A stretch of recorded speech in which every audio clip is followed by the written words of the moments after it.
Welcome to another lesson on contrast. Now I'm using my phone to record this, so if the video quality is not so good, sorry about that, there's not much I can do. The other camera broke on me yesterday, so if anyone has any advice for cameras and microphones which are cheap but good, please put them under the video. So more ways of expressing contrast. Now you can remember in the previous lesson I spoke about concession and contrast and how there were slight differences between these two, and I took the ideas from a website by a guy named Will in Warsaw, so thank you, Will. It's very useful distinction for understanding where exactly the contrasting word should appear in the sentence. So let's start by reminding ourselves what the direct contrast, it's often when you're contrasting two things and not the same person contrasting two things. But when you say I like oranges, however he likes apples, you're making a direct contrast between two things. But when you say I like drinking orange juice, however today I'm drinking apple juice, you're making a concession here. You're conceding that you like drinking orange juice. Usually, but today, this is the surprising part, you're drinking apple juice. So it's more a surprise rather than a direct contrast. But there is some crossover. Now, there are many other ways of expressing contrast in English, and I want to look at them today.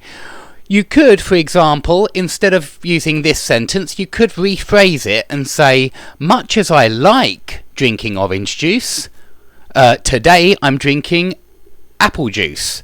Okay, so I've got it here. Much as I like drinking orange juice, today I'm having apple juice. Now, you can say as much as, and I think that's more conversational. If we put the as twice, we put the as at the start and there.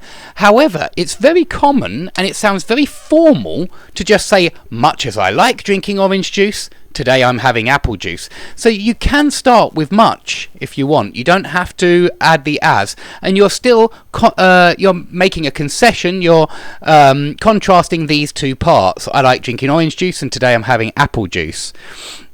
Okay, another way of making a concession, of changing this sentence up here, but it basically remains the same meaning, it's still making a contrast.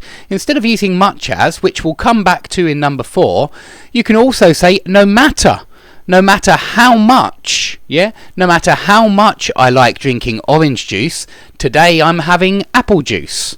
That would also make a contrast. So we could use no matter how much or what in some sentences. So we can put that in a lot of different ways, but I'm not going to spend too much time on that. But if you want to ask me questions about any of these sentences, put them under the video.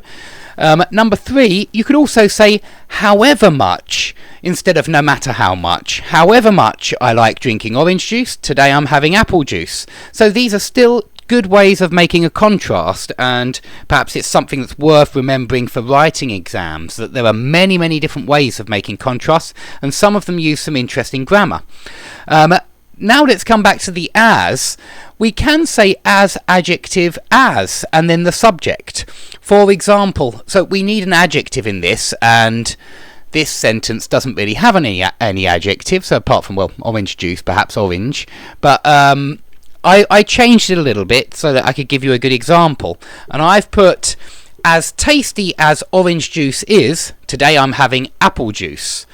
And you wouldn't need to use that adjective. You could use a different adjective. We could use wonderful. And we don't have to say the as. Again, missing that first as, for me, it makes it sound more formal. And including the first as makes it sound more informal, more conversational.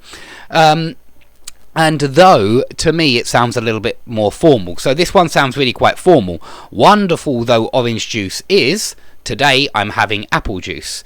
And that also gives it makes a concession between the two ideas.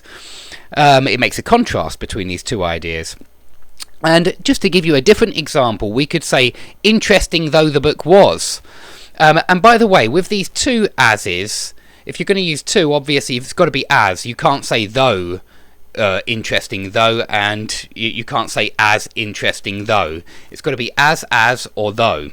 Okay? You couldn't put though here after an as. Certainly not.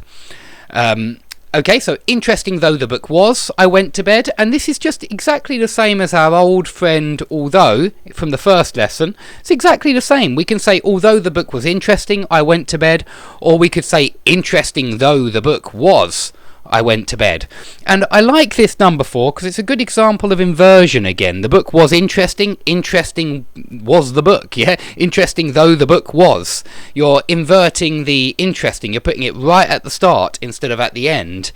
And yeah, I think that makes it sound more interesting. It's an interesting way of expressing yourself using inversion. And it often sounds quite literary or quite formal or quite clever. So it's well worth using in your everyday speech, or in perhaps when you're in formal situations, or you want to impress, or you want to sound like you have a lot of vocab and grammar. So number 5, one more way, albeit, and there are some other ways, and I plan to make further videos, more lessons in the future about ways of contrast, but albeit we often see with an adverb or with the words with or without. So an adverbial phrase, you might say. So, for example, I like drinking orange juice, albeit only with ice. And it still makes a contrast. You're still saying, however, I only like drinking orange juice with ice. Yeah, so you're still making that. You're making a concession of some kind. And so we could do it with, but we could say I like drinking orange juice, albeit slowly, or something like that. Maybe you only like drinking orange juice slowly, so you could say it like that. Or you could say I read the book, albeit without interest, or I read the book, albeit with difficulty, or I read the book, albeit reluctantly, something like that, if it's going to be an adverb, reluctantly, slowly. So it makes some kind of contrast, this word also, and it's a very nice way of expressing yourself. It's still rather literary. You do see it in literature more than anything else, and it's actually a form of the subjunctive. If you're interested in that, watch my video on the subjunctive. It's a set phrase which demonstrates the subjunctive. Yeah, that's all I've got for you today. But if you have any questions about this stuff, please put them under the video. And I hope to see you all soon. Thanks for watching.